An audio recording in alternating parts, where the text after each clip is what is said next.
네, 안녕하세요. 저는 무엇을 위하여 토익 프로젝트를 만드나라는 제목으로 발표하게 된 강한별입니다. 오른쪽에 보이는 검정색 고양이는 저희 집 고양이 랑이입니다. 일단 저에 대해서 간략히 설명을 드리자면 저는 현재 쿠팡의 데이터 분석가로 일을 하고 있습니다. 왼쪽 사진은 제가 몇 년 전에 퇴사를 하고 한 몇 개월 해외에서 놀 때예요. 그래서 되게 행복한 얼굴을 하고 있고요. 혹시 연락할 일 있으시면은 밑에 있는 그런 연락처로 연락을 해 주시면 되겠습니다. 우선 토익 프로젝트란 무엇일까요?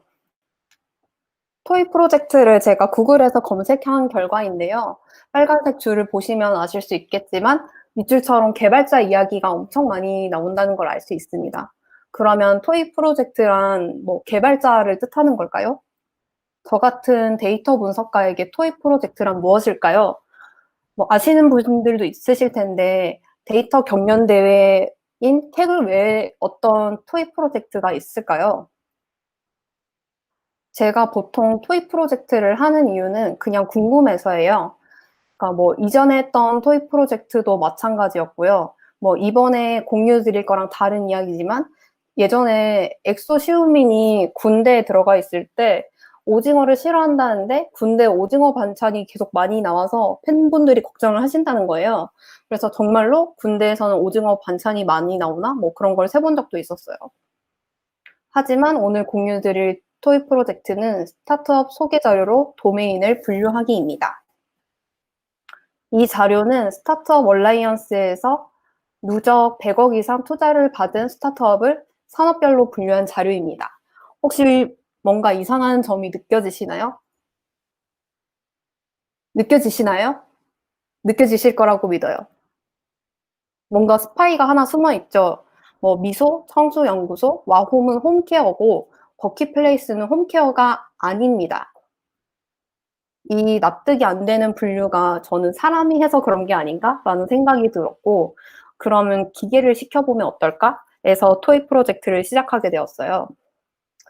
제가 한 토익 프로젝트는 이런 단계로 진행이 되었습니다.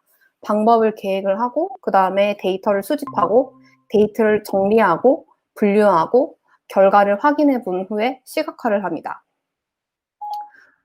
그럼 분석 방법에 대해서 설명을 드리자면, 일단 제 목적은 인간이 아닌 기계로 주제를 분류해보자였어요.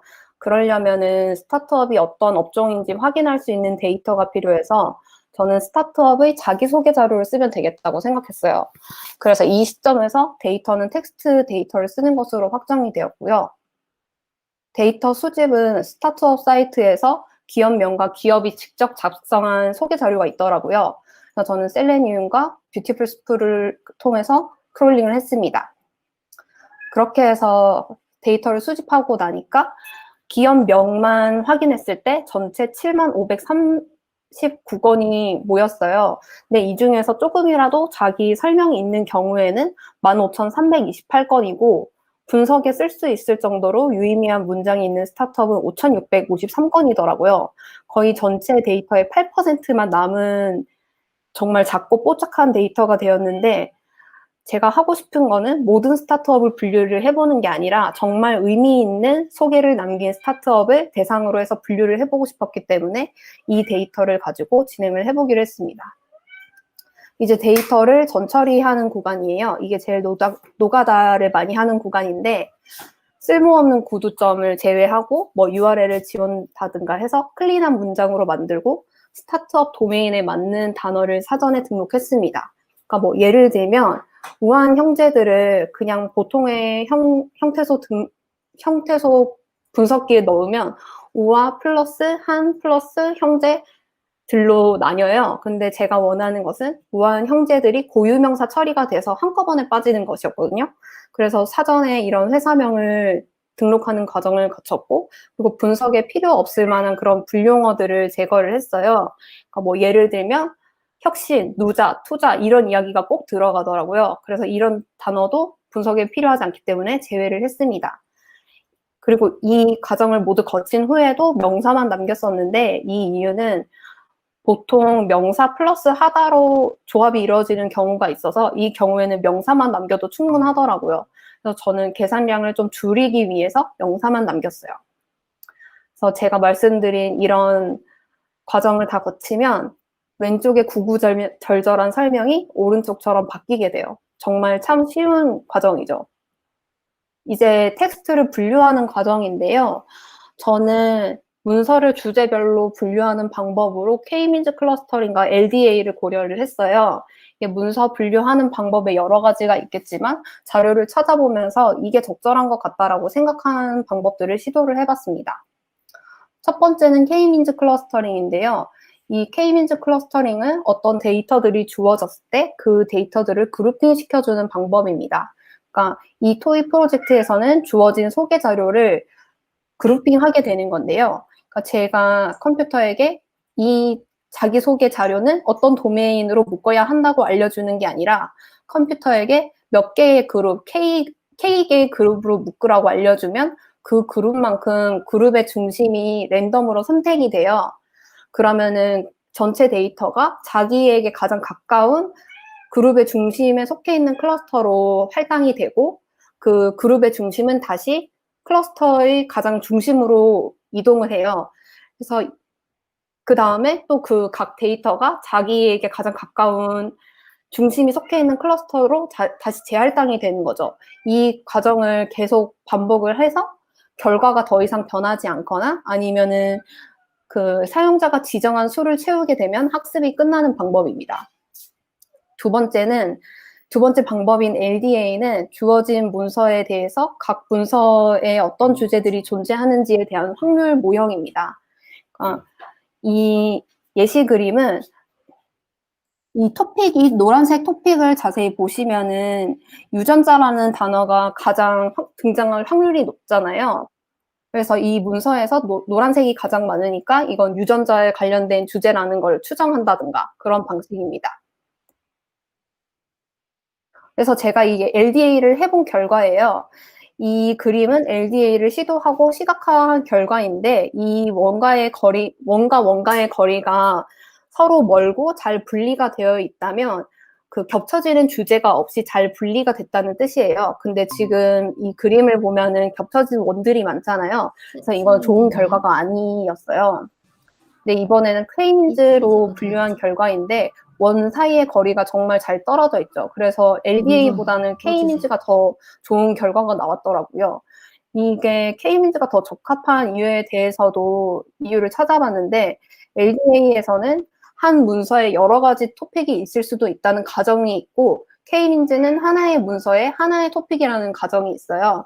근데 제가 수집한 자료들이 다 기업 소개에 초점이 맞춰져 있잖아요. 그래서 비교적 한 문서에 한 주제가 있던 데이터여서 K-means가 더 적절한 결과를 보여준 것 같습니다.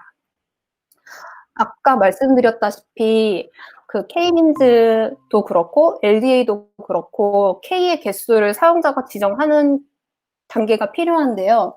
그러면 그 K개, 군집의 개수를 몇 개로 하는 게 가장 적절한지는 어떻게 알 수 있을까요? 그 방법은 뭐 엘보 메소드를 사용해 보거나 아니면은 실루엣 지수로 확인을 할 수 있는데 엘보 메소드는 그 K의 개수를 한 개부터 계속 늘려가면서 비용이 어떻게 바뀌는지를 비교해 보는 것입니다. 클러스터의 개수가 늘어날수록 그 중심과의 거리가 작아져서 비용이 감소해야 되는데 K를 늘려도 비용이 많이 감소되지 않는다면 K를 더 늘릴 필요가 없겠죠.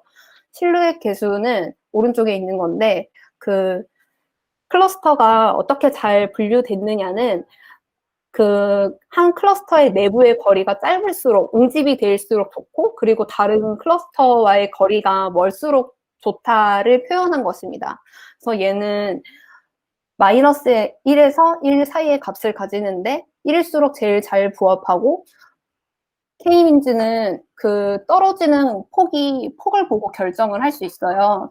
근데 여기 보시면은 왼쪽에서 이게 정말 예쁜 그림처럼 나오진 않긴 했는데 그 14에서 제일 많이 떨어졌다가 15에서 다시 튀고 있죠.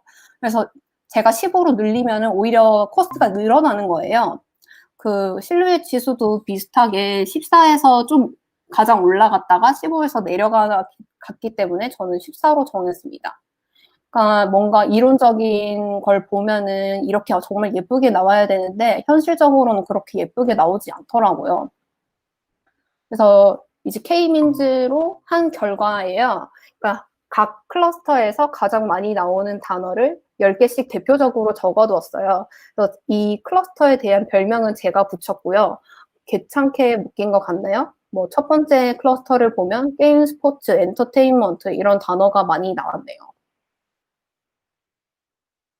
보시면 클러스터 7번에는 인테리어, 설계, 작업, 건축 이런 단어가 많이 나와서 인테리어라는 이름을 붙였습니다.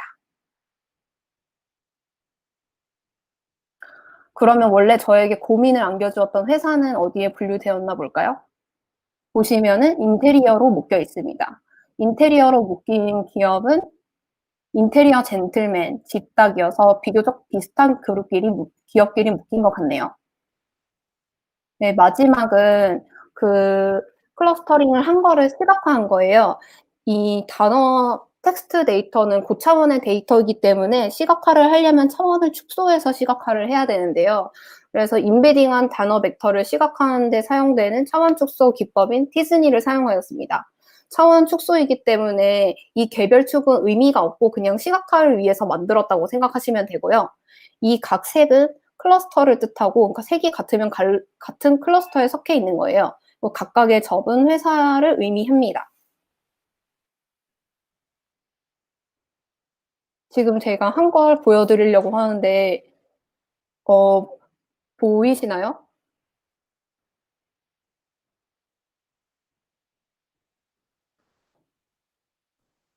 이 점 하나하나에 대한 그 회사의 명이랑 그리고 그 클러스터의 명을 확인할 수 있어요. 그래서 어떤 의미가 있었냐인데요. 그 회사 업무라면 목적이 있어야 되지만 개인 흥미로 시작한 경우라면 저는 의미는 없어도 된다고 생각해요. 개인적으로 제가 좋아하는 짤입니다. 결론은 일단 제가 재밌었어요, 하면서. 그리고 뭔가를 알고 싶어 하는 마음이 항상 뭐 잘 생기는 건 아니잖아요. 그리고 일이 항상 즐거울 수만이 없어요. 내가 재밌고 즐겁게 할 수 있는 것을 찾아내는 것이 되게 중요하다고 생각해요. 그게 자기가 하고 있는 직업을 계속 할 수 있게 해준 원동력이 된다고 생각하고요. 제가 최근에 읽은 일본 편집자의 책에 이런 내용이 있었어요. 그러니까 타석에 서보고 직접 정말로 공을 쳐보는 게 중요하다고, 계속 공을 줍는 게 아니라 공을 치고 있는지에 대해서 생각을 해야 된다고. 그래서 지금 현재 다니고 있는 회사가 타석에 서는 회사인지 아니면 공을 짚고 있는 일을 하게 만드는 회사인지에 대해서 생각해 보라고 하더라고요. 근데 저는 타석에 지금 서고 있지 않다면 스스로 타석을 만들어 볼 수 있다고 생각했습니다. 그게 뭐 해커톤이나 토익 프로젝트도 그런 거에 도움이 되는 것 같아요. 그래서 다음은 뭐 제가 또 궁금한 게 또 생기면 이런 걸 해볼 것 같아요. 마지막은 제가 공부를 요새 좀 하기가 싫어가지고 그냥 자율적으로 공부하는 거를 같이 뭐라고 해야 될까요? 그 마라톤 그 메이커 해주는 것처럼 하면 좋을 것 같아서, 관심이 있으시면은 이 QR코드로 들어오시면은 같이 자율적으로 공부를 할 수 있습니다. 네, 제 발표는 여기까지고요. 발표에서 사용된 설명이라든가 아니면 더 자세히 알고 싶으신 분은 이 밑에 도서를 참고하시면 될 것 같아요. 감사합니다.